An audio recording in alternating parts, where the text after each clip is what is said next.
Hola amigos, ya tenemos nueva casa, está espectacular, no lo podemos negar, así que estamos empezando otra semana más con Tinta Nacional.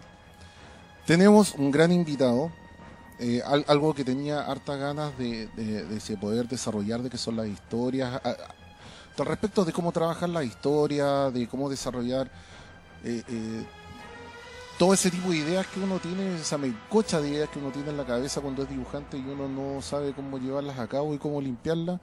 Yo creo que el día de hoy nuestro gran invitado, Gonzalo Ollanedel, bienvenido a la radio. Muchas gracias por la invitación.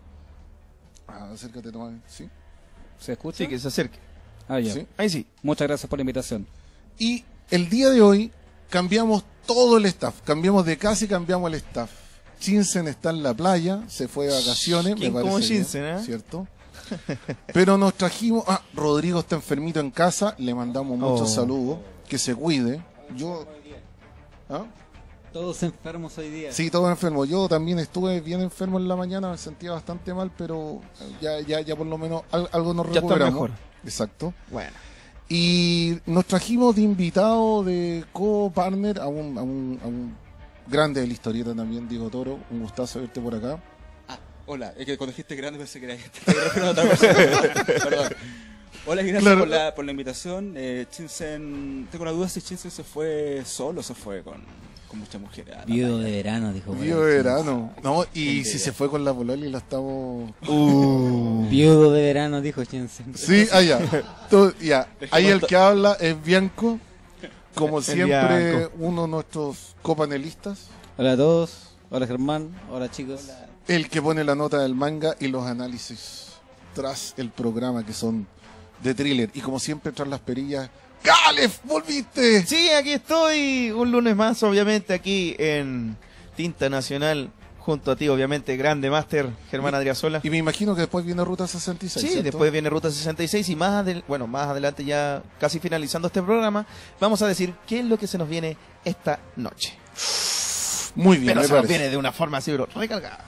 Y antes de entrar a debatir y a diseccionar a Gonzalo, vamos a definir los ganadores, o el ganador más bien dicho, por parte del premio que entregó Fito Manga y que lo vamos a coordinar durante la semana, que ya me estaban preguntando. Así que, Gonzalo, pregunta fácil y rápida. Del 1 al 3, elige un número. El 3. Toscano Ludovicos, te ganaste el pack de Fito Manga. Así de fácil. Buena. Hacerlo rápido, ¿no? Y pensaba hacer un papelito y al agua y todo ¿Qué eso. sorteo? Chao. No, chao. Toscano Ludovico, vamos a coordinar mañana con Fito cómo lo vamos a hacer el día exacto y la hora exacta en el local de Fito para poderte entregar el regalo, así que felicidades. Ya al respecto de otro regalo que se me había olvidado entregar, era el libro de Abel Elizondo, y es para Diego Ignacio Tejos Araya. Así que también vamos a estar coordinando contigo. Te pido las disculpas que con todo este asunto de las semanas pasadas de Comic Con y demás nos habían quedado varios puntos en el aire. Pero ya nos pusimos al día. Y Gonzalo, vamos a partir dándole a todo esto. Yo cuando me acuerdo de tu palabra, yo lo asocio con la palabra, o sea, con la frase, perdón, futuro esplendor. Fue lo primero que conocí de tu parte. Como bien conversábamos hace poco, llevas alrededor de 6-7 años en la historieta. Pero partamos como brevemente en un sentido, aparte de cómics, ¿a qué te dedicas? Es la gran pregunta. ¿Qué hago en la vida real? ¿Puedo Exacto. decirlo así? Bueno, yo soy periodista. Ah, buena. Así que, bueno, eso es lo que me da a comer. Ya, ¿y trabajas para algún medio, No, yo freelance? soy periodista corporativo. Yo trabajo para empresas. Soy freelancer. Mucho mejor, ahí hay más lucas, me dicen algunos periodistas que conozco muchas veces. Depende de dónde queden. Pero en realidad cuando yo estudié, tuve la oportunidad de hacer prensa, prensa digital, radio, televisión. ¿Ya? Y cuando finalmente empecé a trabajar, lo más conveniente salió dentro de todo lo que era lo corporativo. ¿Y cuando estuviste en prensa, por dónde pasaste? Por... Bueno, estuve en varios... Yo soy de Valparaíso, Sí, así sí, que sí. estuve en muchos medios de allá y acá en estuviste en La Santiago... Estrella, en el estuve Mercurio. y estuve en Rocaxis acá en Santiago. Los Rocaxes también. Ah, buena. O sea, hay un legado del rock fuerte en tu vida también. O sea, yo siempre lo admito, cuando me dicen cuál es tu gran amor en la vida, para mí el rock. ¿En serio? Sí. De hecho, sé que yo no me había dado cuenta, que te estuve googleando un poco en los días pasados y no me había salido esa vertiente tuya. sí, no, yo soy muy... Dale. Pero no es muy difícil pillarlo porque en Twitter da muchos datos de rock. En general, de música en general, pero da muchos datos que te dejan evidencia de que la música... De hecho, después, más adelante, me gustaría saber cuál es la influencia de la música en tu pega. Ok. Pero pregúntamelo. Dale. Pregúntasela al tiro. Al tiro. Bueno, Juégatela. la pregunta en todo caso era así. ¿Cuál es la influencia de la música? No, pero ¿de qué manera determina, me imagino yo, por el lado de la sensibilidad, determina un carácter en tu guion, ¿o no? Bueno, las buenas historias para mí no tienen un formato rígido. Ya puede ser una historieta, puede ser una película, una novela y también una buena canción. Sí. Y claro, yo gracias a mi madre y a mis tíos sobre todo tuve la suerte de tener contacto con la música rock desde cabros chicos, ¿ya? Y eso con el tiempo siempre lo fui incorporando. Ahora mismo, dentro de poco, este año sale con Acción Comics una historieta llamada Cigarrillos del Edén, donde el trasfondo es el amor del rock por el rock que tiene un grupo de amigos. Si bien ninguno de ellos se dedica 100% a la música rock, lo importante que es la música para uno cuando está creciendo, comprar vinilos, bueno, en la época nosotros conseguimos cassette pirateados y todo eso. Exactamente. Sí. Ahora, ¿puedo hacer otra pregunta? Pero por favor, juegue. Bueno, tú has trabajado mucho con la Jimena Rodríguez. Sí. Y la pregunta. sí, pero quizá es No se hace. otro tópico, otro matiz. Lo que ¿Estás pasa seguro? es que ella es muy ¿Apostarías rockera. tú ya? ¿Ah? ¿Apostarías tu salida a Temuco, que es otro tópico? Estoy casi inseguro de que de que así. No, pero es que la Jimena también tiene mucho con el tema de la música. Sobre todo, yo creo que va por el lado del metal. Puede que me equivoque, la Jimena. De Jimena es metalera. Metalera, es ¿cierto? metalera más extrema, sí. Y en ese sentido, esa sensibilidad te hace sentir más cómodo trabajar con ella. Mira, en realidad no sabría decirte, porque por ejemplo Nitrox es un tipo muy jugado también para Sí. trabajar, y Nitrox es fanático de la ranchera. Sí, es verdad. Entonces, mientras que Rodrigo Campo va más por el lado del rock clásico, ¿ya? Sí. Y por ese lado, en realidad sí, porque a veces resulta mucho para dar ejemplos. Mira. Mientras que con Claudio Álvarez, por ejemplo, nos manejamos más por el lado del ejemplo del fútbol, también con Oscar Salas por el lado, con los chiquillos de la música. Nos ayudó harto para explicar cosas que podrían demorarse 4 o 5 veces.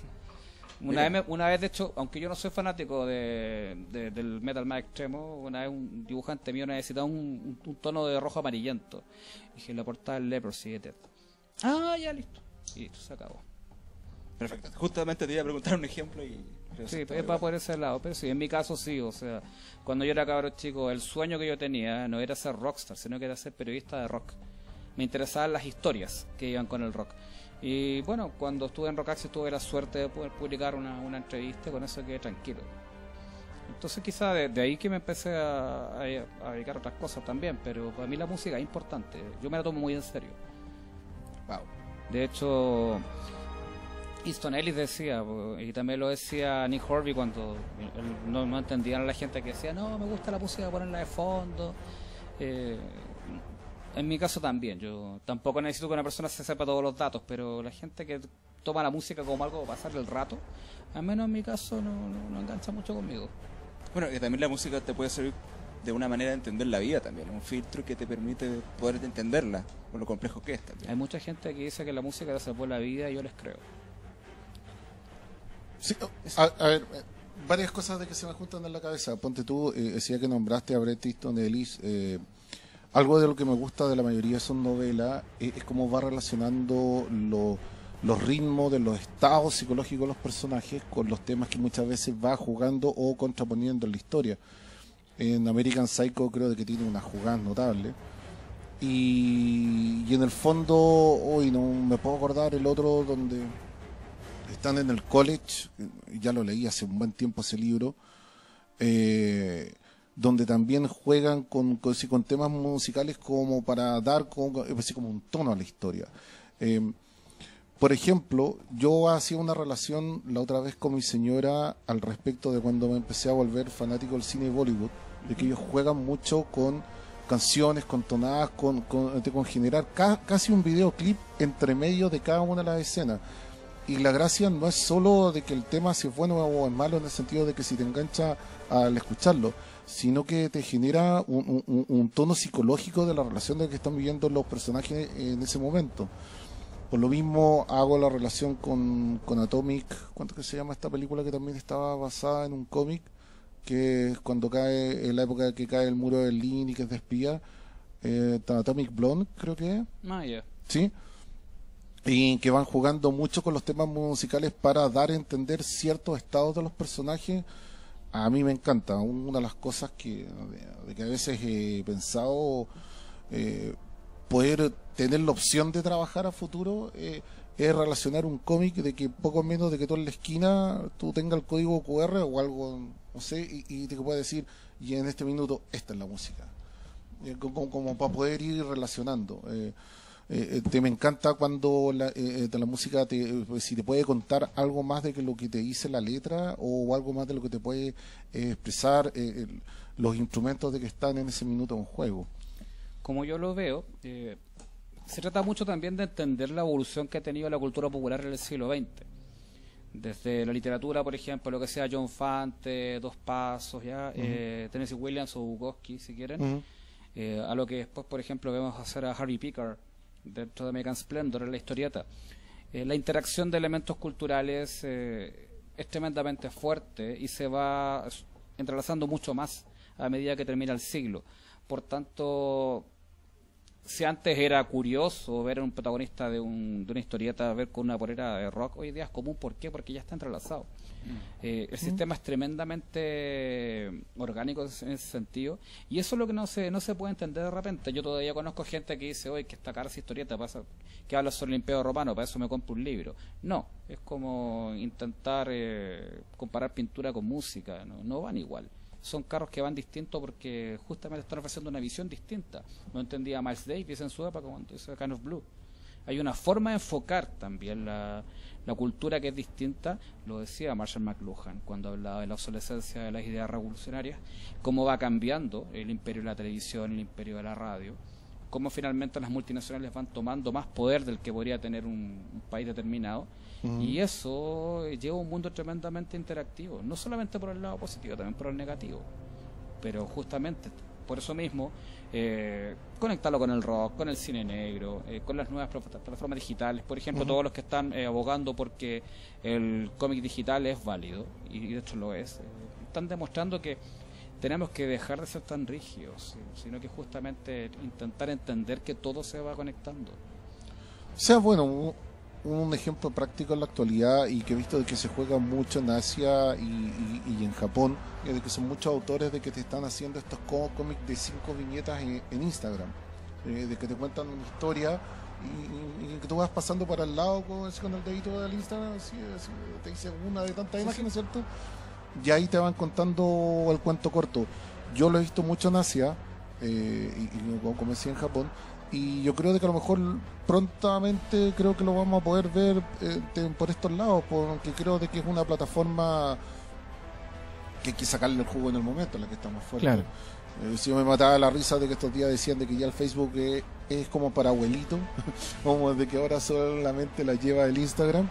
Entonces encontraba notable eso de la relación de que tú puedes contar una historia siempre en cualquier plataforma. La puedes contar por Twitter en 144 caracteres, la puedes contar en Instagram con unas cuantas imágenes correlativas, o incluso de la gran gracia cuando estaba MySpace, te podías subir audio y video y jugar con eso, de que varios lo hicieron hace un minuto también, de que hicieron varios experimentos de video.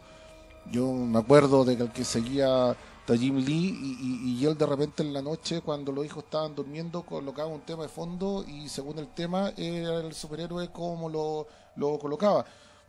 No es una cuestión de que a lo mejor te prendiera tanto en el momento, porque igual ver, no toda la gente se metía a MySpace hace como 8 o 10 años atrás más o menos, ¿cierto? Cualquier tiempo. ¿Cierto? MySpace, sí. MySpace o Hi-Fi también. Claro. pero te generaba que de repente ciertos dibujantes querían jugar con una manera gráfica distinta. Por lo mismo, cuando tú, Gonzalo, te promueves tus historias, cuando las piensas, más bien dicho, perdón, ¿tú de inmediato crees de que son para una historieta, o a lo mejor si de repente dices, no, mejor la tiro por libro, o no para un cuento corto, o no para subirla al Facebook como un pequeño cuento? ¿Cómo funcionan las historias en tu cabeza, Gonzalo? Mire, por lo general, para mí, una historia, apenas yo la tengo en la cabeza, la escribo rápidamente en un cuadernito para que no se me olvide. Ujú. Porque mi memoria a largo plazo es muy buena, pero a corto plazo no. Suele suceder. Entonces, pero en general no estoy pensando en historias para formatos. Ya. A mí se me ocurre una historia y como para mí la historieta en sí es un medio tan válido como puede ser el cine o incluso la música, yo la puedo opcionar de cualquier manera. No me parece que la historieta sea un arte menor. De hecho, para mí es un medio, no es un fin. Yo creo que uno puede contar temas policiales, casos criminales, Sí, obvio. por ese lado, pero también cosas un poquito más experimentales. Así que en general cuando a mí se me ocurre una historia, primero, claro, quiero ver si es factible ya de una u otra manera, cómo podría llevarla y de ahí empezar a ver la parte más formal. Ya. Ahora, cuando escribes, como de que anotas los conceptos, o te tiras un mini cuento a la rápida, ¿cómo es generalmente ese proceso? Mira, la mente humana funciona de manera súper caprichosa. A veces tienes la historia completa, a veces solamente tienes la imagen. A veces vas caminando y Ya. no sé, pues una vez me acuerdo de ir caminando y vi una niñita con uniforme escolar de anteojos llevando Cuidado. una caja de violonchelo. Ah, ya, ya. No, por favor. Por favor. Y con una cara apestada la niñita. Ah. Entonces iba de vuelta a la casa, iba a clase, venía de clases particulares, y es ahí donde uno empieza a darle vueltas a eso, pues, generalmente. Claro, o sea, en primera instancia tendría que ser una especie como el boceto. Por supuesto. Si lo pasamos como al lado de dibujo, sería como el boceto de lo que se viene después más adelante. Nos llegó un mensaje Sí. aquí en nuestro hobbyfono. Juegue, por favor. Aquí dicen, Gonzalo en Twitter muestra su fanatismo por lo que ahora se llama estética vintage y también su cariño a Santiago. En el viudo eso se nota enormemente. ¿Cómo se trasunta eso en toda su obra? ¿Qué tanta influencia hay? Se supone que Tarantino hace sus guiones escuchando música. ¿Así ocurre con Ollanedel? Si es así, ¿qué escucha? Va a sonar súper raro, pero yo escucho música, ¿ya? En general. Ya. Yo en la mañana, de hecho, estuve escuchando la ejecución de von Karajan para las primeras sinfonías de Beethoven. Ah, qué buena. Y antes de venirme estaba escuchando Judas Priest. Así que, y entre medio un par de clásicos de rock and roll de los 30, de los alemanes que empezaron con esto. Pensé que se creía que inventaron los 50. Yo voy cambiando. Va con el estado de ánimo. Más que tener un gusto vintage, que puede ser, para mi lado va con ser el producto de la cultura que a uno lo creó. Nosotros somos de una época en la cual no teníamos un estímulo digital tan potente, ya no teníamos el teléfono y el computador y Ujú. 40, 80 canales. Por tanto, uno se la arreglaba releyendo las historietas que estaban en la casa. Claro. Uno veía tele y hasta había teleserie por tener la tele prendida, ¿ya? Sí. Entonces eso siempre se va quedando en el cuerpo de uno. A mí me pasó, por ejemplo, otra vez conversaba con Cristiano por una frase que una vez puso en una historieta que decía: me pongo eléctrico. ¿Ya? Y eso yo le pregunté si acaso él la había sacado de un reportaje en Foro Especial donde un viejo que pasaba todo el día en el cine viendo películas de artes marciales le había dicho. Ah, ya. Y el viejo dijo: no, lo que pasa es que yo veo estas películas, después me dan ganas de agarrarme a combo con la gente porque me pongo eléctrico. Le pregunté y era cierto, y era de ahí. Entonces ese tipo de cosas nos fueron quedando. Yo creo que todos nosotros somos producto de la cultura que nos crió. Tenemos esos prejuicios, tenemos esa desconfianza. En mi época, por ejemplo, no sé, pues las radiopatrulla blanco con negro no eran digamos un aviso de buenos presagios para uno, ¿ya? Exacto. También nosotros crecimos sabiendo lo que era el PEM y el POG, ya en cuanto a los planes de empleo mínimo. Conocimos un Chile que era súper pobre, que es algo que la gente se le olvida o que los más jóvenes no saben, ya. A partir de 1990, con la apertura de la empresa privada, no se nota. Pero al ser producto de esa cultura y donde también por lo mismo se preservaba mucho de lo antiguo, uno era cabro chico y veía pasar un 5000, ¿ya? O una motoneta Vespa que estaba para la cola, pero sucede que el tipo la mantenía igual. Esas cosas se van quedando con uno. Este Chile moderno, bonito, que mucha gente que vino a la Fórmula E dijo que venía a Chile hace 10 años no lo había visto. Nosotros no crecimos con eso. Sí, o sea, tengo música puesta, a veces tengo películas puestas, pero en mi caso mi cerebro es como una esponja, siempre va... Y de los cantantes más circulando. actuales, de los grupos más actuales, ¿te escuchas algo también por ahí o prefieres más vintage? No, bueno, relativamente nuevo escucho bandas como Radioheads, que mezclan la música de los 60 con canciones sobre crímenes. Me gusta mucho lo que hace en la parte más de cover, Cat Power. Incluso tengo que decirlo, hasta la propuesta estética y musical de la Lana del Rey no me parece mala. Tampoco Lady A mí me Gaga. encanta Lana del Me Rey. parece que hay que ser transgresor. Yo me acuerdo, una vez estaba con un grupo de amigos, puros metaleros de los 80 eran ellos, ¿ya? Y sucede que llegó uno de ellos con una caja de discos de la Rock Deluxe. Y tenían puestos discos de ACB y cosas así, y él lo cambió por su CD de Rock Deluxe. En un momento faltó para tomar y él salió a comprar. Y le dice, el dueño de casa dice, ya, pero a la vuelta nos contáis a todos nosotros como después de 20 años estás escuchando esta mierda, le dice. Y mi amigo le dice, ya, súper bien, tú me contáis después de eso, porque después de 20 años eres incapaz de escuchar otra cosa que eso. ¿Qué hace? Y se trata de eso. Yo creo que uno tiene que seguir evolucionando, explorando. Yo creo que, no sé, pues si de chico leía ahí Superman, Batman, ¿ya? Y hoy en día voy a estar leyendo Persepolis, ¿ya? O leyendo Love and Rockets. Quiere decir que seguí alimentando tu cerebro y eso impide que envejezcas también, pues. Sí, estamos de acuerdo. Y por lo mismo, pasando un poco al mundo de la historieta, ¿qué lees frecuentemente en la actualidad? Hoy día estoy más releyendo que leyendo. Ya. Ya, yo lo debo admitir. Pero depende del capricho. En la mañana me puedo levantar y leer Sin City y luego ojear un poco nuevamente The Arrival de Sean Tan, que me parece una historieta perfecta, ¿ya? Me gusta mucho lo que hace la gente que trabaja en Europa, como el propio Tan y André Juillard, ¿ya? De hecho, por ejemplo, lo que hace en el Diario Azul, que es básicamente una teleserie, un tipo que lo deja la novia y conoce una nueva tipa. La forma de narrarlo para mí es Ya. interesante. Cuando quiero buscar otro referente, no sé, nuevamente visitar lo que hizo Takao Saito en Golgo 13. Ajá. Estos días me estuve repitiendo con En general no estoy leyendo nada nuevo porque no he comprado nada nuevo. Sin embargo, el trabajo de gente que está intentando portar desde fuera de la evasión solamente del superhéroe me gusta harto. Si bien yo disfruto un montón los superhéroes, pero creo que es como solamente escuchar rock progresivo toda tu vida, no te va a alimentar mucho. Ah, no, lógico, hay que cambiar. ¿O no? Hay que ir variando. Yo creo que hay que ir integrando nuevas cosas. O sea, yo creo que lo que a uno le gustó, uno lo que lo marcó, siempre va a quedar ahí, pero uno tiene que tener una especie de sistema abierto que te permite ir integrando más cosas también, porque como lo comentáis sobre el tema de la música, que hay ciertas sensibilidades con cierto tipo de música, pero también hay otro tipo de sensibilidades que te afloran con otro tipo de música. Y eso también te permite ser mucho más, ¿cómo se llama? Más fino. Por ejemplo, cuando uno trabaja en cómic, tiene que ser mucho más fino en cómo este personaje tendría que reaccionar, ¿cachai? Porque no todos los personajes reaccionan como un superhéroe. Puede haber una niña pequeña con un... Fíjate una cosa respecto a la pregunta que hacían.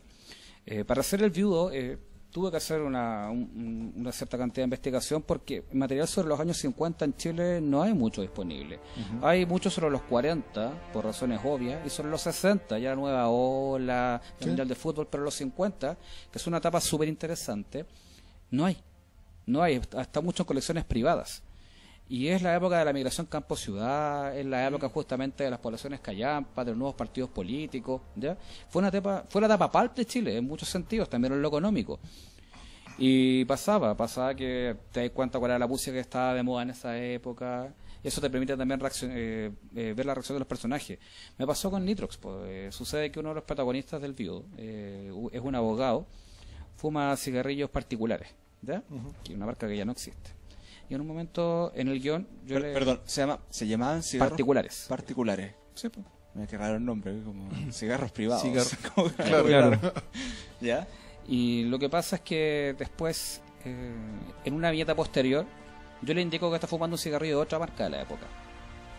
Y Nitrox me escribe, pues, oye, porque él en esa época era fumador. Y me dice, oye, pero Roca fuma particulares. ¿Sí? ¿Y por qué está fumando el otro? Porque no veían, pues. Y sigue avanzando que él es fumador. En verdad, pues. Porque yo no conozco ninguna persona que si va al kiosco y no está su marca, llegará casi sin nada, pues.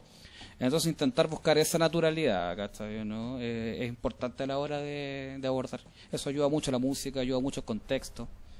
Y Bueno, además que es una crónica lo que hace la música también. O sea, yo creo que he escuchado música de los 50 que básicamente son como comerciales, de repente, que de la radio antigua que también te permite entender cómo funciona la familia, por ejemplo. O los anuncios, que hace poco subieron uno que era muy terrible, era un poco más que en la mujer había... Bueno, ahora qué cosa era, pero el tipo que le pagaba a la mujer porque no estaba abotonándola a tiempo creo que era eso. y que ella tenía que ajustar. Bueno, son visiones caricaturescas de la época que hablan de una forma de ver las cosas, po. De hecho, en uno que ha sido Marino, ya que es una película clásica del cine chileno, en un momento a una tipa que es villana la cambian su alineación, por decirlo así, a punta de bofetazos, po. Yo no creo que hoy día eso sería muy muy aplaudido, ¿cachai? Claro. O sea, claramente en los tiempos actuales no. Yo la otra vez me estuve repitiendo varias películas. Yo soy bien fanático de la época del 66 en adelante, de que me gusta Ya. mucho el cine italiano. La Y- chicholina, esas cosas. No. Mario Te pillamos, Bava, compadre. terror y Sí, no, giallo. claro. Me gusta mucho el formato del giallo, que es un derivado bueno de Hitchcock, en fin. Y me daba risa porque yo no lo recordaba las películas de Hitchcock de a principios de los 60, pero muchas veces a la protagonista de mujer, cuando caían en algo malo, la ofeteaban un montón. Y en las películas de cine italiano eran más aún, así era como mucho más brutal. Entonces uno dice, ¿y cómo veían eso en esa época? O sea, está bien, no digo de que esté mal, Sí, no, pero bueno, de que lo vieran en es que esa ¿sabes época. qué pero- pasa? A ti que te gusta ese tipo de cine, los italianos también son bien exploitation para sus cosas. Sí, obvio. El western, el terror, a todos le dan su tono un poquito más morboso para que la gente lo consuma mucho más. Y de hecho son mucho más violentos por lo mismo. Hasta Diabolique, clásicamente, Sí. es un fantomas y Sí. al lado perverso. Y para qué decir Killing. Killing Sí, ya sí. es un fantomas cochino, por decirlo así. ¿cachai? Claro, ¿No? bueno, es que de los clásicos italianos siempre jugaban en el límite entre el morbo, lo erótico y de como esos placeres ocultos. Pero como te decía a mí también, que no me acuerdo, creo que la de Hitchcock, el contrato del tipo de que quiere matar a la esposa y si trata de contratar un tipo de que tiene una gran deuda y dice ya te la pago, pero y tú la matas y en fin, etcétera. Y en un minuto llega la mina a la casa y el tipo se enoja y después de que se va le inventa cualquier cosa de por qué vino el tipo y dice cuando se va al futuro asesino agarra al protagonista a cachetada a la mina y le dice papá, te he dicho que no entres a mis reuniones y no te he dado permiso la cuestión. Y yo que así como Hitchcock, esto yo no lo recordaba para nada en ese formato. Es súper curioso porque habla mucho de ediciones de época. Por ejemplo, yo Sí. soy fanático de Tarzán, ¿ya? Yo colecciono novelas y todo eso. Y es súper común que en las novelas de Tarzán, por ejemplo, claro, los negros tienen una muerte horrible, Sí. los belgas también porque son traidores, pero si hay un inglés o un estadounidense que es villano y está a merced de los elementos en la selva, Tarzán va y lo salva. Su argumento es que él no puede permitir que ningún blanco muera a merced de la salvaje selva. O sea, podéis ser malo, pero si sois blanco tenéis cierto Claro. privilegio y eso se nota. Investigando encontré que en Estados Unidos habían publicaciones como Negro Comics, que solamente eran Wow. historietas entre de aventuras o cómicas, pero eran protagonizadas por negros. Y el título era Negro Comics. De hecho, eso es lo interesante de Mad Men. Mucha gente odiaba Mad Men por la forma tan despectiva que tenían de tratar a la gente. Y bueno, en esa época se trataba hacia la gente, si ese es el tema. Al revés de lo que pasó acá con la serie Bim Bam Boom, donde mostraba mucho rock and roll, ya mostraba mucho glamour, cuando en realidad en esa época lo que se llevaba más en Chile era la música tropical, y quisieron dar una visión mucho más lavada.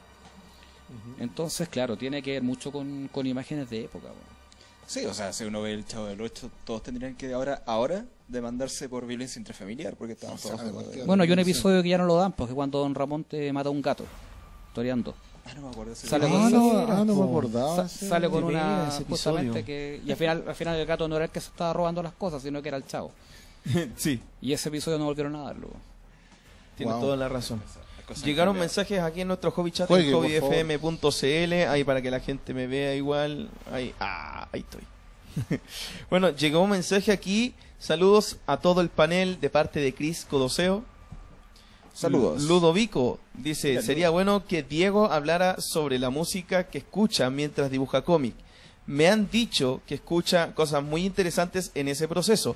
Y también otras preguntas para nuestro querido invitado el día de hoy.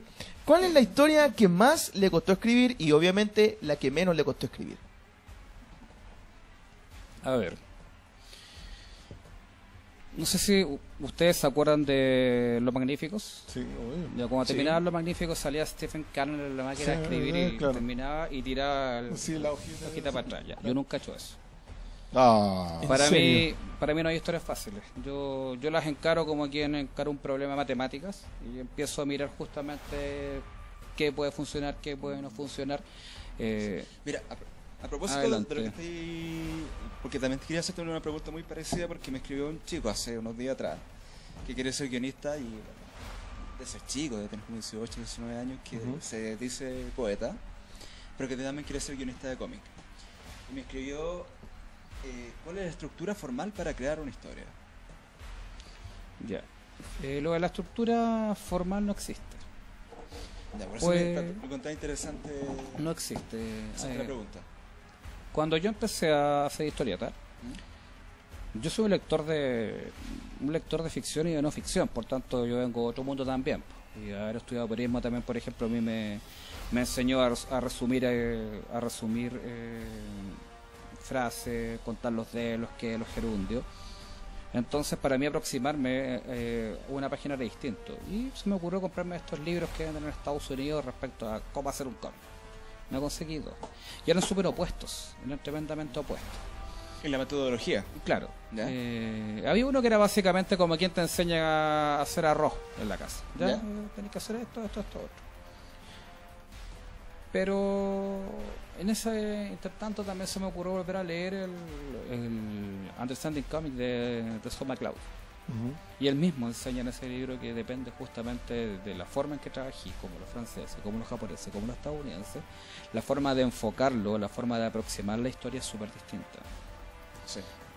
Claro, tiene que haber un inicio, tiene que haber un desarrollo, tiene que haber un clímax, una conclusión, estamos de acuerdo. Pero la forma de narrarla depende mucho también de la inventiva y de cómo uno se quiere atrever.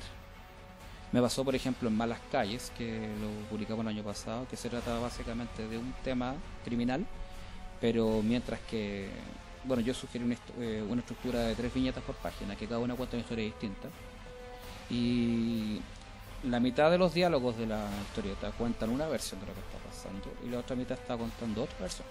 Del mismo hecho. Sí. ¿Ya? Bueno, cuando la empezaron a leer fue la primera vez, alguien dijo por ahí, es la primera vez que yo termino de leer una historieta y la vuelvo a leer de nuevo. Se la vuelvo a leer porque tiene 4 o 5 capas. No sé si será verdad, pero sucede que justamente un ejercicio distinto de, por ejemplo, no sé, pues para mí hacer bandido, que es la historia que más me ha gustado hacer, que eso es distinto, que es la historia que hice de la Sinfonía Sencilla, basada en un hecho real de un juguete, de un gato juguete que dejan abandonado en una casa y que hace todo un viaje para encontrarse con la niña que era su ama, ¿ya? Pero yo creo que todas las historias son difíciles porque todas merecen respeto. Yo no creo en Stephen Cannon, al menos en mi caso. Yo sé que hay fórmulas, ya sé que hay estructuras que voy a utilizar. Pero como, de nuevo, yo vengo del periodismo, para mí, yo una vez lo hablaba con un dibujante que me decía que para él dibujar era mucho más fácil que escribir. Que es muy respetable, pero porque él me decía que en realidad el dibujante se llevaba todo el peso y el guionista solamente escribía. Y me parece súper relativo porque Lo maté. primero porque yo no dibujo, entonces yo no puedo comparar. Pero como guionista, se me tiene que ocurrir una historia. Tengo que desarrollarla, crear personajes. Luego de eso, inicio, desarrollo, conflicto, final. Ponerla en páginas, dividirla en viñetas, cada viñeta una acción. Claro. Los diálogos, que los diálogos suenen bien. Contar los qué, los de, los gerundios. Preocuparme que la cantidad de diálogos no ahogue el dibujo y que todo eso quede entretenido. Entonces yo no me siento como lo podría hacer un novelista que lo pasa súper bien. No, en mi caso no. Para mí siempre un desafío, si puedo atreverme a decirlo, matemático para trabajar en una Sí, historieta. que eso me interesa cuando tú dijiste matemático, porque en un guión el orden de las cosas se altera el resultado. Exacto. Entonces me imagino que a lo mejor tú tienes presente los elementos que va a ocupar la historia, pero en qué momento va a aparecer, cuánto va a aparecer y cómo va a aparecer, me imagino que tú lo vais calculando, ¿no? Yo me acuerdo que una vez David Bowie decía que al principio cuando uno tocaba guitarra, sabía la, mi, ya y re. Pero cuando descubría el fa menor, se te abrían un montón de posibilidades. Sí, obvio. Cuando uno, al menos en mi caso, claro, las primeras veces, cuando yo empecé a publicar el 2004, que fueron los cuentos en Inglaterra, justamente trataba de ocupar una estructura más formal. Pero ya una vez empecé a ejercitarte, tratas de aventurarte un poco más allá, de llegar, de usar los silencios. Que hay muchos guionistas que pueden decir, no, pero si sucede que está vacía, no dicen, no, todo lo contrario, ¿ya? De repente ocupar enfoque que no estés acostumbrado, a veces solamente mostrar una ciudad y los puros diálogos, ¿ya? Claro. Y atreverte, si para mí se trata de experimentar siempre dentro de todo. Acá hay una base, pero no sé, los que sepan cocinar, no me encuentro entre ellos, ¿cachai? ¿No? Pueden hacer, no sé, un kuchen y se va cambiando las frutas o el adorno, también se da cuenta cómo va cambiando el resultado. Me parece que es igual, no creo que haya un secreto. Para mí tiene que ver mucho con oficio, tiene con atreverse y con perder el miedo a equivocarse.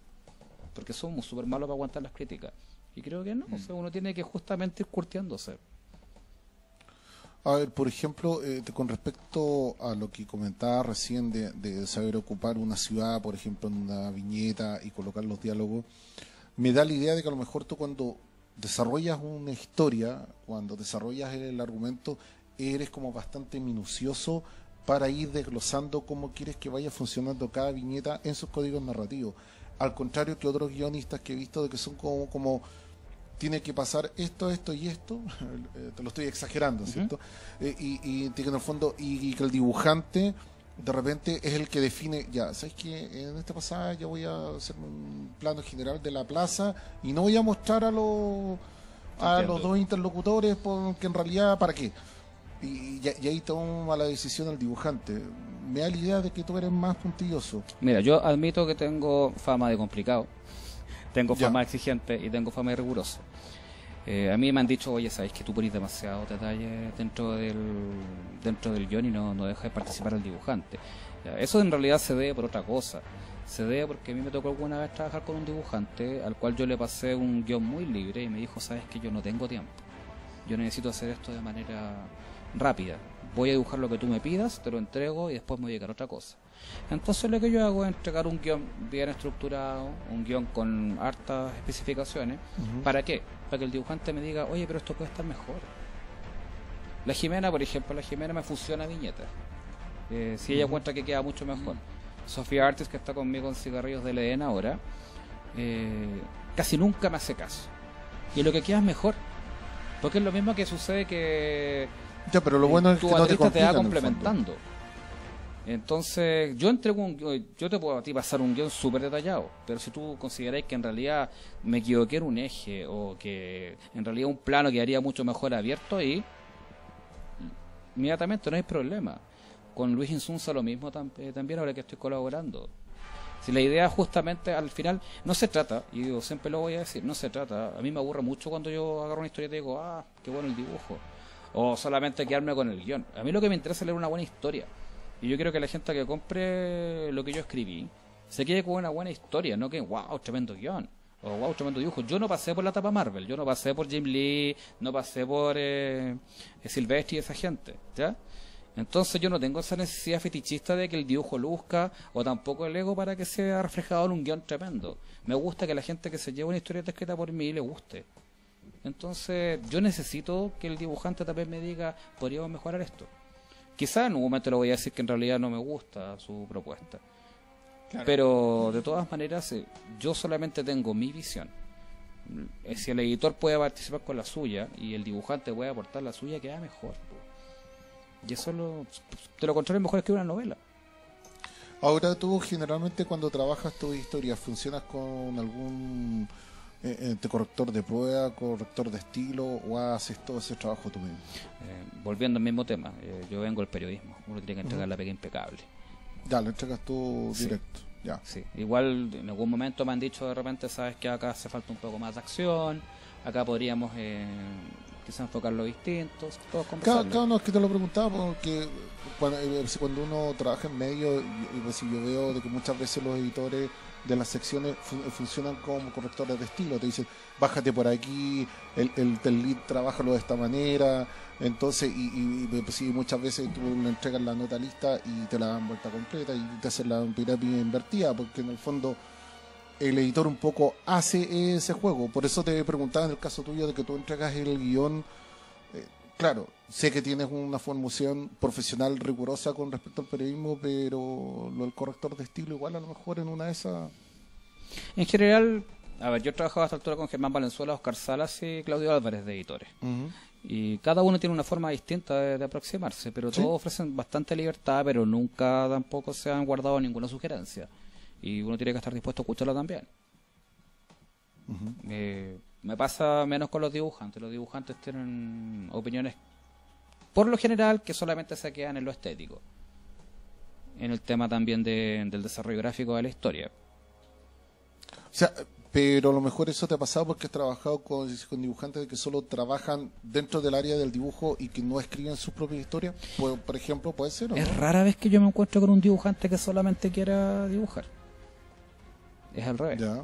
Y de hecho, casi todos los dibujantes con los cuales yo he trabajado tienen un proyecto que no se atreven a lanzar, que deberían hacerlo, pero todos tienen su proyecto personal. Sí, pero Lo que pasa es que hay un enfoque distinto entre algunos que sienten que tienen que ser coautor y participar, y otros que me dicen, no, sabes que es tu historia, o sea, que desarrolla, yo la dibujo nomás. O sea, por poner un ejemplo, yo me acuerdo de Nitrox, de que lo tuve en los talleres desde que partió.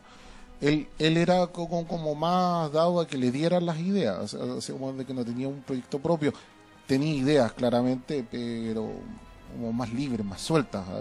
Por lo menos en la época de que a mí me tocó Juan más propone intelectual. harto, Juan propone harto. Hoy en día por lo menos Juan propone harto. Ah, qué bueno. ¿No? Y también, por ejemplo, él mismo contaba que cuando tiene que hacer esa redacción, él mismo la ejecuta en su casa para tratar de ver lo más natural que sean.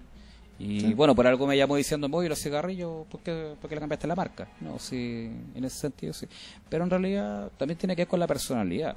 Hay dibujantes que tienen una visión distinta del medio, como hay guionistas que tienen también una visión distinta del medio. Y por lo general, ¿cuál es como tu perfil a lo mejor de dibujante óptimo para tu tipo de guiones? Quémate. El perfil, no dije nombre. No, el no. perfil, el perfil. No, está bien. Difícil. En general a mí me interesa una persona que, si se va a comprometer, cumpla. Ya. Voy a dar un ejemplo. Si yo tengo un proyecto con 3 dibujantes, uno de ellos me dice que puede cumplir hasta 60, el otro hasta 70 y el otro hasta 80, yo no tengo ningún problema, porque ya lo dijeron desde el principio. Si cuando ya estamos en camino de producir algo, ya estamos justamente cerca de los tiempos, uno llega con 10, el otro con 20 y otro con 30, el problema es de ellos, no es mío. Yo no exijo ni cierto estilo, ni tampoco exijo cierta forma de abordar, porque sucede que yo me puedo sorprender. Ninguna de las historietas que ha sido llevada a mí, digamos, al papel de lo que yo he escrito, es como yo la pienso. Y eso es genial. Porque a mí hay una cosa, algo que nunca me ha gustado en la vida, que es sorprenderme. A mí no me gustan las sorpresas, soy una persona calculadora. Pero el trabajo que llegan con la historieta me suele sorprender gratamente. Probablemente lo único que he sido riguroso en el diseño del viudo, que tenía que vestirse de cierta manera, que tenía que verse de cierta manera. Pero en general no. Mi perfil es un dibujante que entienda que va a jugar en una cancha de tierra, porque el cómic tiene una cancha de tierra, Absolutamente de acuerdo. que no va a tener la recompensa que quizá tendría trabajando para Image, ¿ya?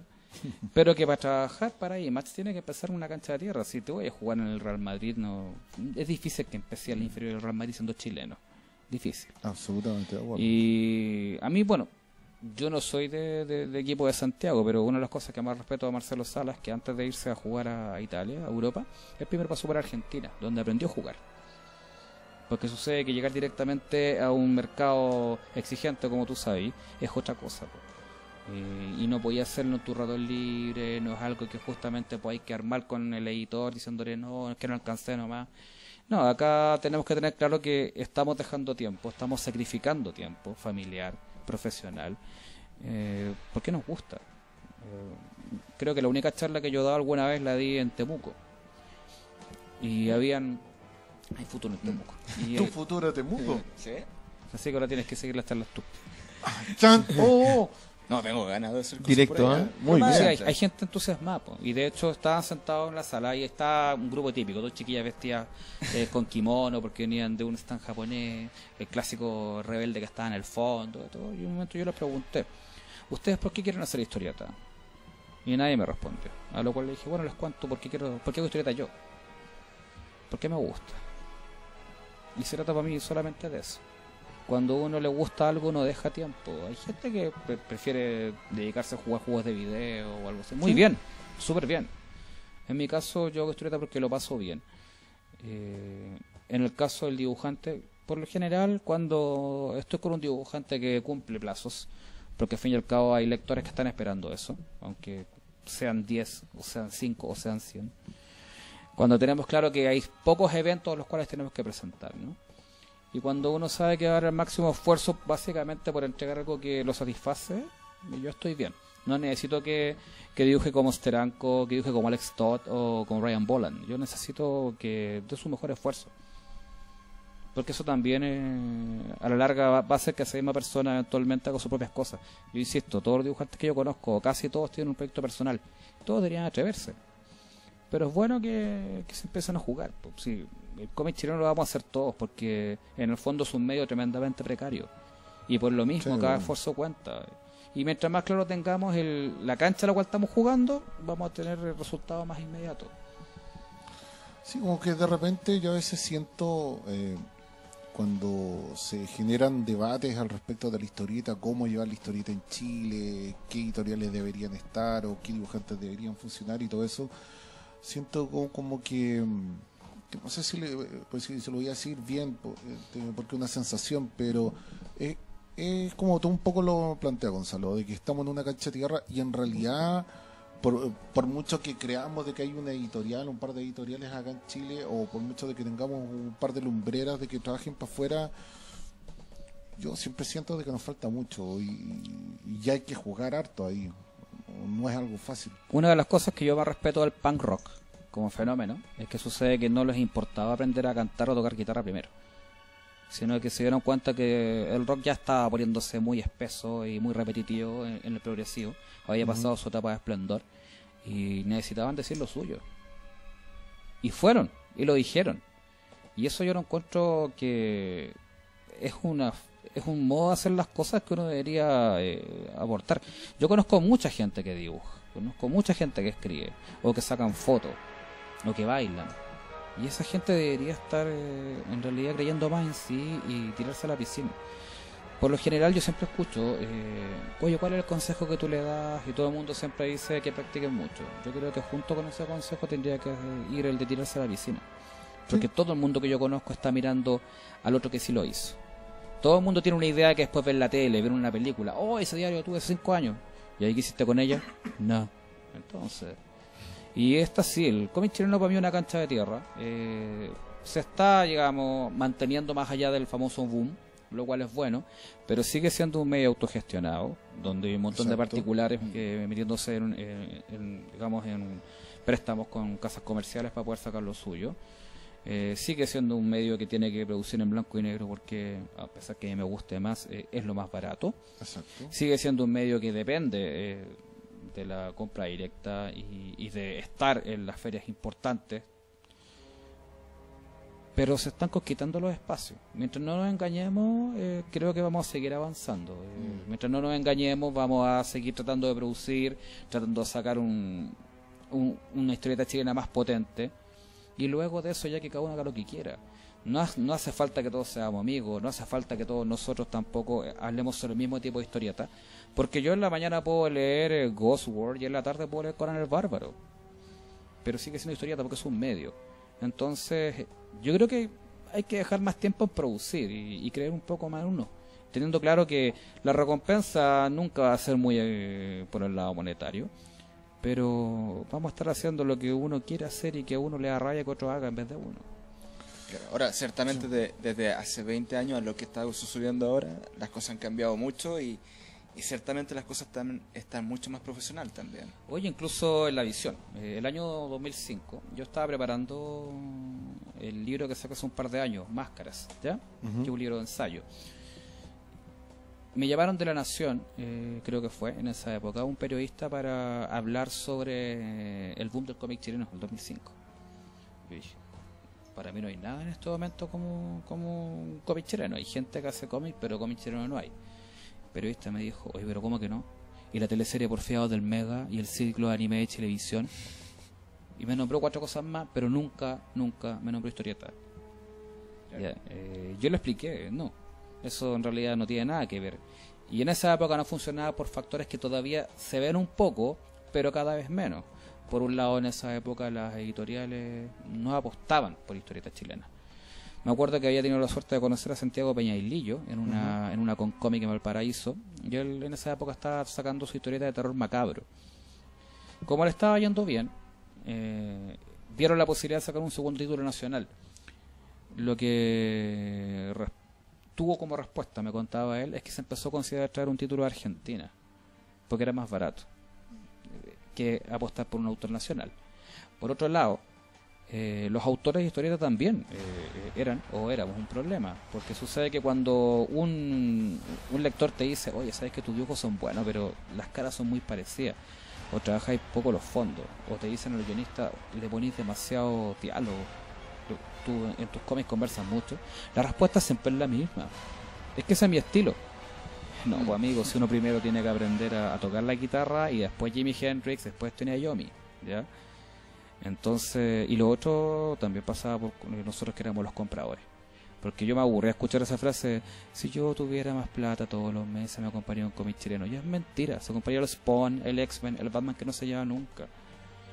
Pero somos nosotros los que estamos jugando de visita. Y hasta el día de hoy somos nosotros los que tenemos que estar bajando los precios, somos nosotros los que tenemos que estar intentando acomodarnos a un medio que no nos quiere.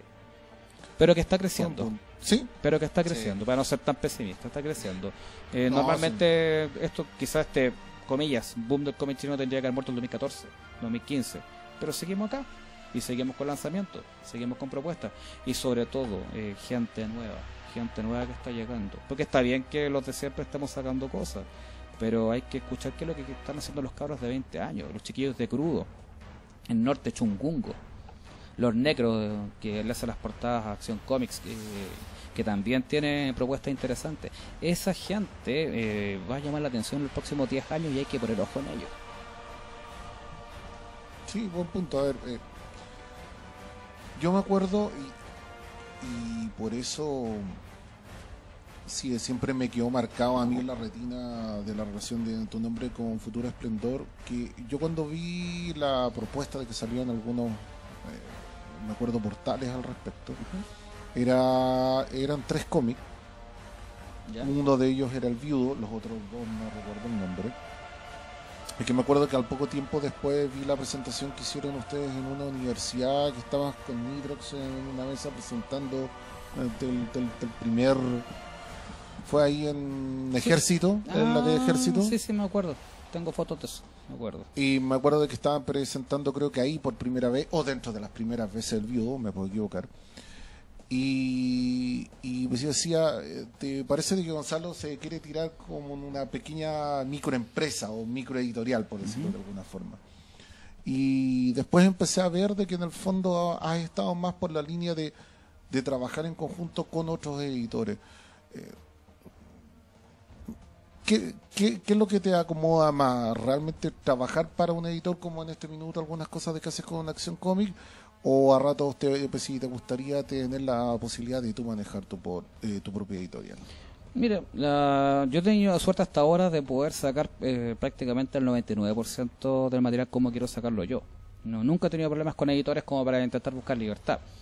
Y entre otras cosas, los editores te permiten también tener una difusión y a veces un respaldo económico que sucede que yo no voy a tener por mi lado.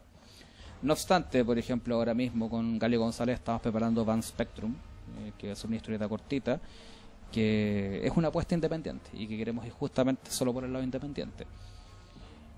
No me parece que tenga una opción específica, no me quita el sueño poner una editorial propia. Quizás la pondría para sacar cosas de Ambrose Bierce, de Edgar Allan Poe, no sé, algo así. Pero en general, yo hasta ahora no me puedo quejar. Mis editores han sido súper sensatos, si los puedo ver así.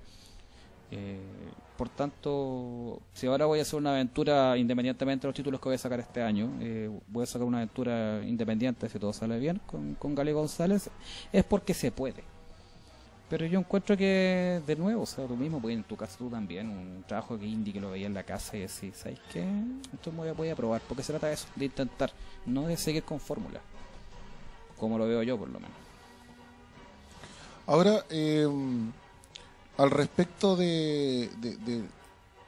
yo estos días leí que tienes varias presentaciones de libro para el 2018, dentro de lo cual me llamó la atención como formato tipo, que no me acuerdo el nombre de la personaje mujer, que es de jungla. Haru, la joya del sol. Exactamente. Claro.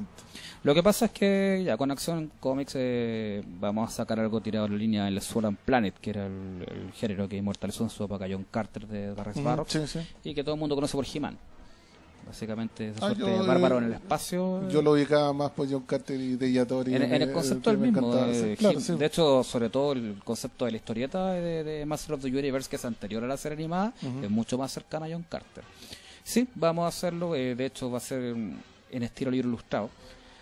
Porque a mí me gusta mucho la época de los 70 de Conan, cuando se apostó por los formatos de magazine. Y sobre todo lo que hacía Stephen Fabian con adaptaciones como La Torre del Elefante, que sigue siendo mi historieta de Conan favorita. Y mi relato corto de Conan favorito.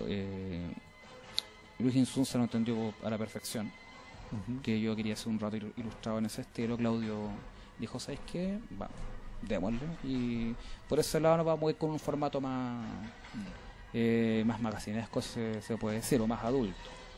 De la misma manera que al revés, pues Cigarrillos de León no tiene nada que ver con lo que hace sección normalmente, sino que es mucho más slice of life y tiene que ver con un relato enormemente urbano. Y así cada una de las, si todo sale bien, 7 publicaciones de este año van por ese lado. Harto 7 publicaciones. Sí, pero tampoco es tanto mérito porque hay algunas que estaban atrasadas el año pasado. Pero el tema de la plata para editar en nuestro país es un poquito más arriesgado. Sí, ahora como se juntaron suena más potente. Y este año voy a publicar. Yo en Press Live lo cuento súper bien. Ahora, la historia anterior que tú contaste, esto de Conan, que una historia de Torres de... ¿Cuánto era? Algo de Torre... La Torre del Elefante. Esa. ¿Qué fue específicamente lo que te marcó para... Cuando yo era cabro chico? Lo que pasa es que alguna vez Miguel Ferrara lo dijo súper bien. Cuando uno era cabro chico y leía La Espada Salvaje de Conan, era como leer a Doré, pero en historieta, ¿ya? Por el acabo del trabajo. Cuando yo leía fantasía de chico, me parecía llegar a un mundo que fue súper distinto, porque cuando yo era pequeño yo no leía ficción. Yo leía diccionarios de mitología, fascículos de enciclopedia. Y fue cuando yo leo El Gato Negro de Edgar Allan Poe. Qué bueno. Y leo los primeros relatos de Robert Howard sobre Conan, es cuando yo lo encuentro interesante leer aventura y leer ficción. Y justamente lo otro, como a mí me gusta mucho el pulp, bien rápido, la gracia que tenía Conan es que en los años 30, cuando se publica, él lo publican en la época de la Gran Depresión. Y Conan no es un héroe, él no defiende el bien. Él un día es jornalero, el otro día es pescador, otro día es guardia, es como la Barbie, va cambiando profesiones. ¿Pero por qué? Porque es un sobreviviente. Conan es un sobreviviente, un tipo, era el profesor que andaba con el cartel que decía yo pinto por dinero, o yo soy carpintero. porque en esa época había que reinventarse, y Conan vende su espada al mejor postor por lo mismo. Es un sobreviviente y por lo mismo también un existencialista, más encima de la religión que profesa, y es muy sombrío. Y me parecía súper interesante al respecto de los héroes muy buenos y muy malos que se publicaban cuando yo era cabro chico. Porque bastante más tarde llegó el trabajo de gente como Daniel O'Neill en Batman o en Green Arrow, o cuando empezaron a llegar las Marvel o Guerra Mitchell la editada. Pero esa moralidad del personaje yo la encontré súper interesante, y la Torre del Elefante, donde no hay ni héroes ni villanos, solamente víctimas, me llamó la atención. Bueno, vi también que, si mal no me recuerdo, estás trabajando en la segunda parte, no me acuerdo el nombre del cómic en este minuto, de que es medio... De Nuke, claro. ¿Sí? Núcleo Ciudad Salvaje, que eso. ahora es el núcleo de las 68. Sí, justamente, nuevamente con la Jimena. Hay que ser honesto, cuando termino de hacer Nuke, cuando dice Nuke volverá en 68 era un chiste, ¿ya?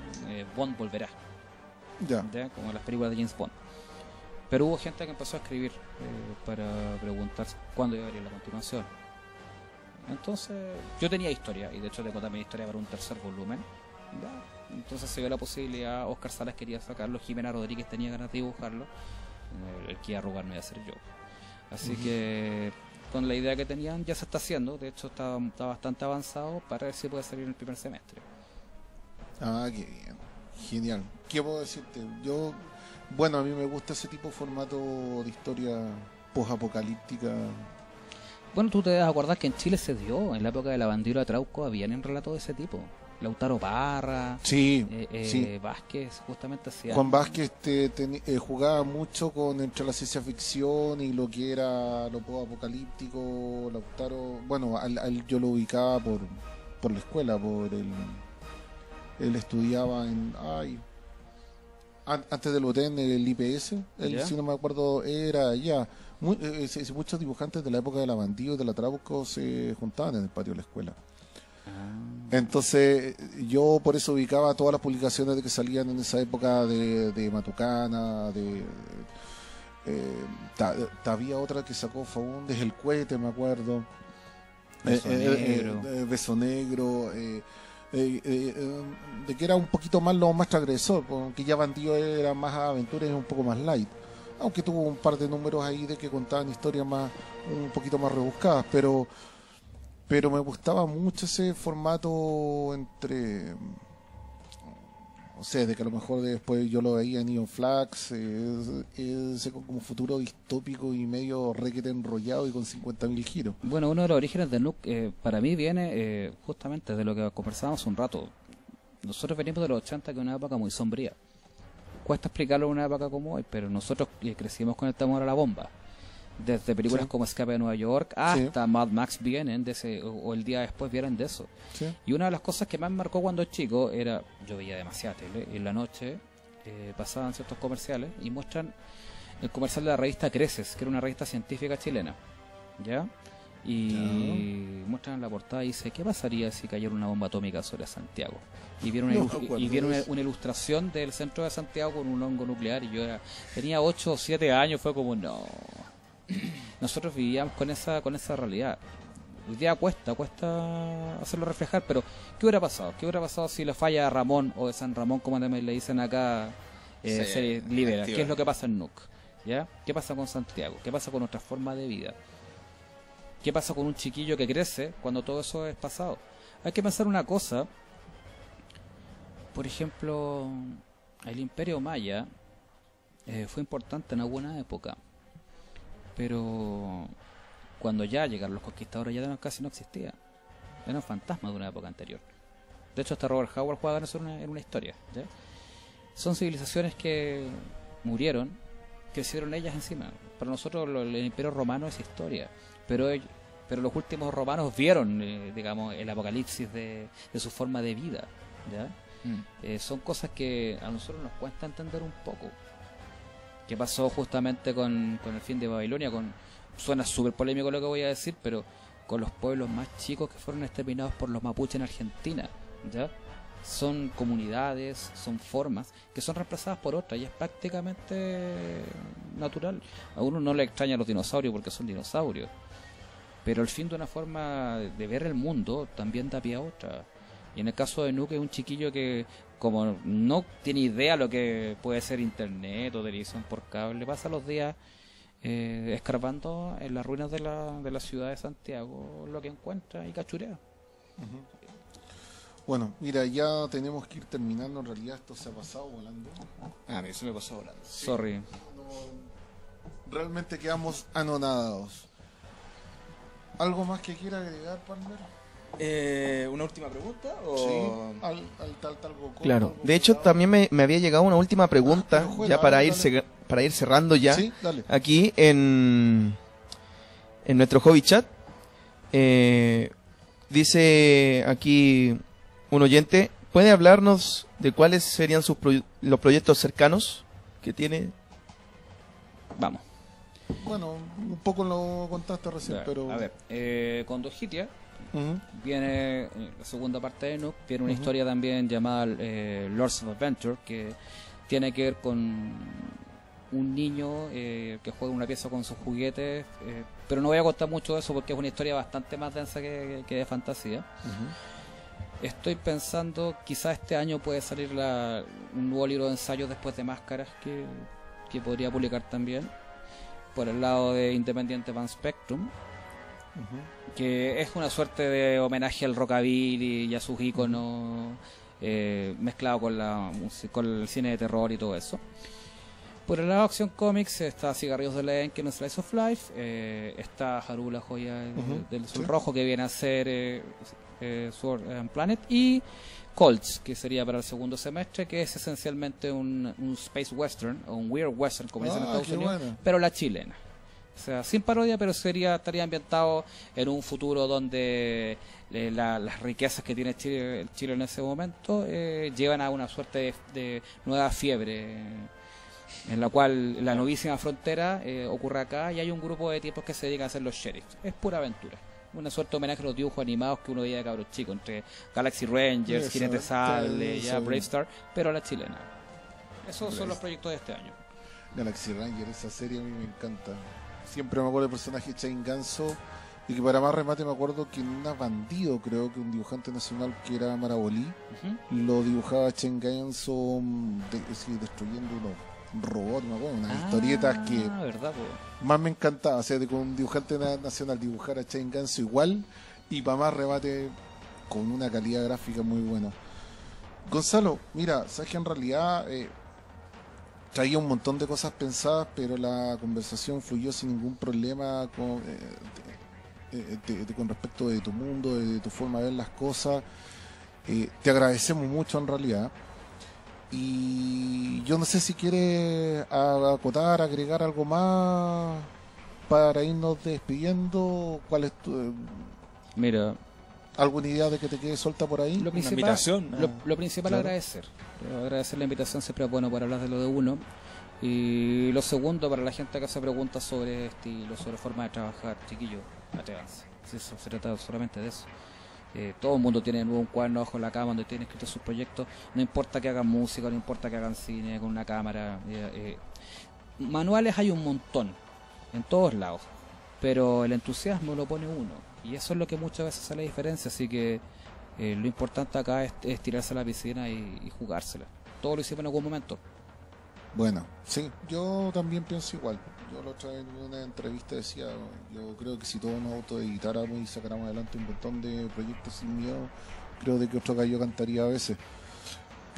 Porque estaríamos un poco más en un escalón más de profesionalismo, por llamarlo de alguna manera, en jugárselo y ver los errores y mejorarlo, etcétera, etcétera. Toda la suerte del mundo, maestro, en todos los proyectos de que se vienen este año. Se agradece mucho que se haya dado el tiempo para venir.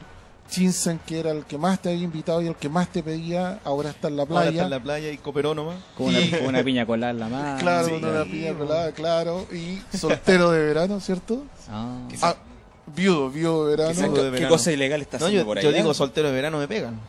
No, lógico, yo ya no puedo decir eso tampoco. Me matan. Pero Sí, bueno. Y Calef, ¿Qué? se nos viene un nuevo episodio de Ruta 66 a continuación aquí en Hobby FM, siendo que nos pasamos un poquitito igual. Sí. ¿Qué es lo que vamos a hablar? A ver, el día en California, el día de Cliff Burton, vamos a hablar acerca del nuevo proyecto solista de Alisa White-Loose de Arch Enemy. Continúa la teleserie de Tool, el nuevo disco de Tool. Ahora no viene el disco. Todavía aún no hay humo blanco, pero está en proceso. Ozzy Osbourne no se retira. Bueno, es un Y clásico unas palabras que dijo Danny Field acerca de el retiro de Slayer. ya. Yo acuérdate, Caleb, de que yo lo dije en unos programas atrás. En el extinto programa Noveno Círculo dije, yo a Tool ya no le creo, pero bueno. Estamos ahí, yo estoy ahí en No estoy entre diciendo sí que no pero quiere escuchar ahora a el nuevo disco de continuación Tool, se nos pero- va a venir con todo. Bueno, se agradece. Y nuestros auspiciadores. Sí, nuestros auspiciadores que son Rocking Toys y Universo Toys, que esto queda ubicado en Placer, allá obviamente en el Persa Bio Bio, estación Bio Bio, línea 6, más específica. Señores, solo para ir cerrando, vamos, en el caso de hoy día especial, el típico after de Tinta Nacional lo vamos a grabar y lo vamos a subir durante la noche o el día de mañana por un asunto técnico, pero se va a subir al Facebook como siempre se hace, para que no se queden esperando de inmediato, de que algunas personas siempre buscaban el after de manera continuada. Y por otro lado también se agradece siempre a toda la gente que siempre nos escucha. Hemos sumado bastantes seguidores. Siempre hay preguntas que tratamos de irlas juntando en el tiempo, y por lo mismo hemos ido trabajando para los futuros invitados que ya se vienen, y hay algunos confirmados. Ibisunza ya tiene fecha, cuando ande por Santiago. Luchito. Sí. Qué Cuando bueno. venga por Santiago Claro. ya lo tenemos claro y se definido. De la próxima semana no lo quiero mufar, porque cada vez que digo quién viene la próxima semana se mufa, pero Déjalo ahí, déjalo ahí. ya hay algo más tirado para el lado de la ilustración. Eso es lo único de que voy a decir. Y también se vienen muchas más féminas de la historieta y de la ilustración nacional a futuro. En Señores, este movido mundo del cómic y la lucha. sí, en este movido y Interesante. bien farandulero de que Sí. se fue en los últimos meses. Sabrosón. Sabrosongo. Sí, A todos sabrosongo. Sí. ¿Te encanta esa parte a ti? Sí. No, Yo tengo me espíritu de gustaba. vieja copuchanta. Ya, pero no entremos en detalle. Ya sé. Sí, pero es que... bueno, y lo otro, como epílogo, mando un gran saludo a la gente de Clandestino, que Cristi sufrió una lesión en la aventura el viernes pasado en la lucha libre, de que se mejore pronto, y a la gente de Clandestino, que siempre sé que puede decir por ahí, escucha toda la buena onda para el evento de que se viene este viernes de San Valentín. Señores, un placer, y de verdad esto fue, como todos los lunes, Tinta Nacional. Hasta la próxima semana. Chao, chao.